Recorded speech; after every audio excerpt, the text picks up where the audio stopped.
మా video updates miss అవ్వకూడదు అనుకుంటే సబ్స్క్రైబ్ బటన్తో పాటు ఈ బెల్ ఐకాన్ని క్లిక్ చేయడం మర్చిపోకండి. మనం రోజుకు ఎన్నిసార్లు ఫోన్ చెక్ చేస్తున్నాం? ఉదయం కళ్ళు తెరిచినప్పటి నుండి రాత్రి పడుకునే వరకు ప్రతి 5 నిమిషాలకు ఒకసారి ఫోన్ స్క్రీన్ వైపు చూడటం చాలా మందికి అలవాటుగా మారిపోయింది. దీనిని వైద్య పరిభాషలో నోమోఫోబియా అంటాం. అంటే మొబైల్ ఫోన్ అందుబాటులో లేకపోతే వచ్చే భయం. ఈ స్మార్ట్ ఫోన్ వ్యసనం వల్ల మన శరీరంలో కనిపించే ప్రధాన హెచ్చరికలు, సంకేతాలు, దుష్ప్రభావాలు ఏమిటి అనేది ఈ వీడియోలో తెలుసుకుందాం. మొదటగా వెన్ను నొప్పి. మనం ఫోన్ చూసేటప్పుడు తరచూ తల వంచి కూర్చుంటాం. ఇలా ఎక్కువసేపు తలవంచడం వల్ల మన మెడపై దాదాపు 27 కిలోల అదనపు బరువు పడుతుంది. దీనివల్ల మెడ నరాలు నొక్కుకుపోయి తీవ్రమైన మెడ నొప్పి, భుజాల నొప్పి, వెన్ను నొప్పి సమస్యలు వస్తాయి. రెండవది నిద్ర తక్కువ.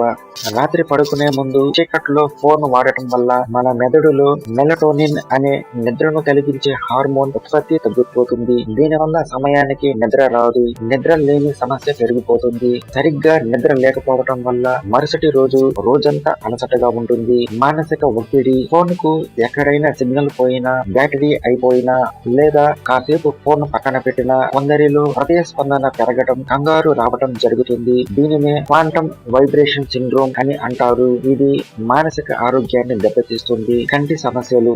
మొబైల్ స్క్రీన్ నుండి వెలువడే హానికరమైన బ్లూ లైట్ కళ్లపై తీవ్ర ప్రభావం చూపుతుంది. గంటల తరబడి ఫోన్ చూడటం వల్ల కళ్ళు పొడిబారటం, కంటి చూపు మసకబారటం, కళ్ళు ఎర్రపడటం, తీవ్రమైన తలనొప్పి వస్తాయి. ఏకాగ్రత లోపించడం. సోషల్ మీడియా నోటిఫికేషన్లు పదే చెక్ చేయడం వల్ల మెదడులో డోపమైన్ అనే రసాయనం విడుదలవుతుంది. ఇది తాత్కాలిక సంతోషాన్ని ఇస్తుంది, కానీ క్రమంగా మీ ఏకాగ్రతను పూర్తిగా దెబ్బతీస్తుంది.